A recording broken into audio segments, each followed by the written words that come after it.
নমস্কার। ও মোর দরদিয়ার আজকের পর্বের রিভিউ নিয়ে আমি তোমাদের সামনে এসে গেছি। সবাইকে বাংলা সিরিয়াল সমাচারে অনেক অনেক স্বাগত জানিয়ে আজকের পর্বের রিভিউ শুরু করছি। তো শুরুতেই দেখা যাচ্ছে যে অনিরুদ্ধর যে বন্ধু কৌস্তব, সে আর তার স্ত্রী এসেছে। এবার তারা 7 লাখ মতো অ্যারেঞ্জ করতে পেরেছে। তো সেটা তারা দিচ্ছে আর বলছে আমরা আরও চেষ্টা করছি যাতে আরও অ্যারেঞ্জ করতে পারি। তো এবার অনিরুদ্ধ বলছে তোরা চিন্তা করিস না, আমি সব সব টাকা মিটিয়ে দেবো, কথা দিচ্ছি। তোরা তো আমাকে চিনিস বল, আমি আর বানি মিলে একটা ছোট্ট ব্যবসা দাঁড় করিয়েছি। তবে চেষ্টা করব সেটা মানে রাত দিন পরিশ্রম করে আমরা সেই ব্যবসাটাকে বড় করা। কারোর কোনো টাকা বাকি রাখবো না, দেখিস। কৌস্তব বলছে তোকে এত কথা বলতে হবে না, আমরা কি তোকে চিনি না নাকি? আমরা তোকে চিনি। তো কৌস্তবের বউ বলছে যে তুমি এতজনের বিপদে সাহায্য করেছো, এতজনকে, দেখবে তোমার কোনো খারাপ হবে না। তো এই বলে ওরা কিন্তু চলে যায়। এরপরেই দেখা যাচ্ছে যে ওরা চলে যাওয়ার সঙ্গে সঙ্গে ওখানে এসেছে মৌলি। তো মৌলিকে দেখে তো সবাই অবাক হচ্ছে যথারীতি। তো অনিরুদ্ধর মা বলছে কি ব্যাপার, তুমি এখানে কেন? তো অনিরুদ্ধ জিজ্ঞাসা করছে, তখন বলছে যে আমার বাণীর সাথে কিছু কথা আছে। বাণী বলছে আমার সাথে আপনার কি কথা থাকতে পারে? তখন বলছে এই যে এই পেপারটাতে সিগনেচার করাতে এসেছি। বলছে পেপার? কিসের পেপার এটা?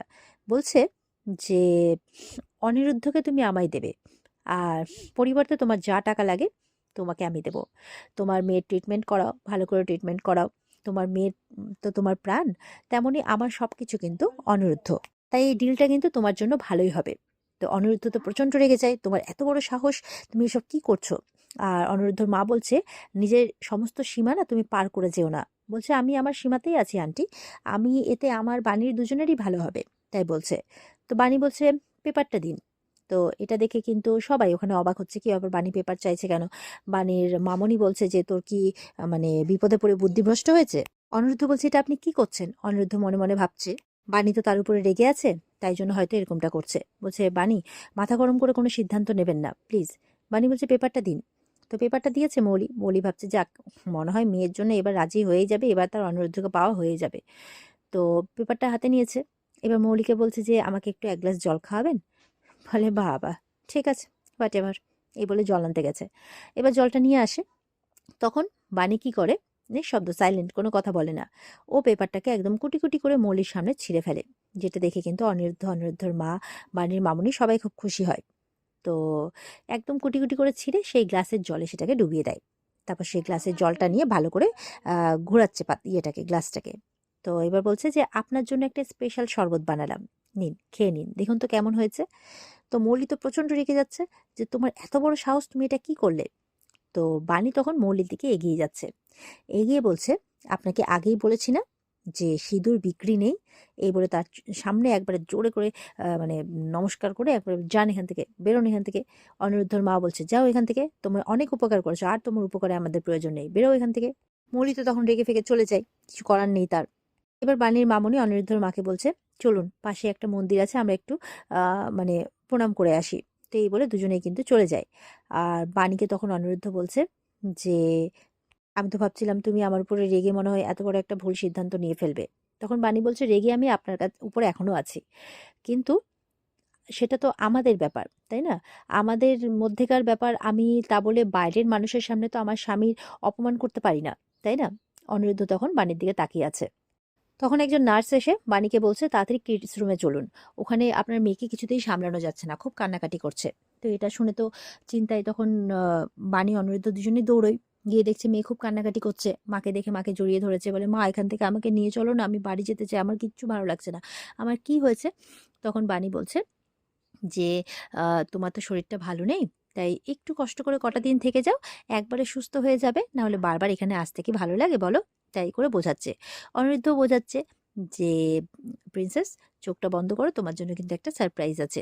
বলে কি সারপ্রাইজ? চোখটা বন্ধ করে। তখন অনিরুদ্ধ মনে মনে বলছে যে লকেটটা একদিন আমার প্রাণ বাঁচিয়েছে, যে লকেটের মালিক, আজকে সেই লকেটটা তোমাকেও রক্ষা করবে। এই বলে সেই লকেটটা তার মেয়েকে পরিয়ে দেয়। তার মেয়ের এই লকেটটা খুব পছন্দ ছিল, তো সেদিন অনিরুদ্ধ দেয়নি, আজকে দিয়েছে। তো বানি সেটা দেখছে। এবার তার মেয়ের তো খুব পছন্দ, ওয়াও এটা তো সেই লকেটের পেন্ডেন্টটা, আমার খুব পছন্দ, থ্যাংক ইউ ড্যাডি, তাই বলছে। থ্যাংক ইউ বাবা, তাই বলছে।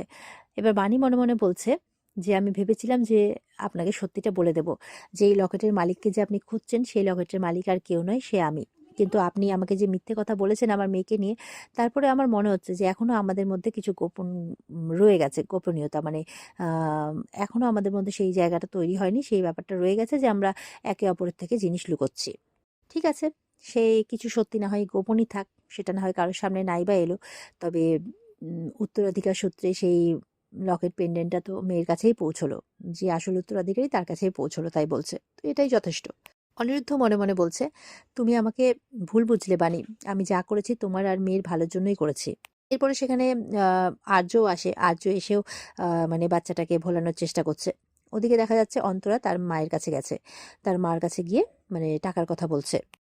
এদিকে দেখা যাচ্ছে যে অনিরুদ্ধর অফিস থেকে, অনিরুদ্ধ তো অফিসে সবার বিপদেই সবাইকে হেল্প করেছে, এবার ওর অফিসে সমস্ত কর্মচারীরা নিজেদের মধ্যে যে যতটুকু পেরেছে আর কি, তাদের সামর্থ্য অনুযায়ী এনভেলপে করে তারা তাদের দিক থেকে কিছু সাহায্য করছে অনিরুদ্ধকে।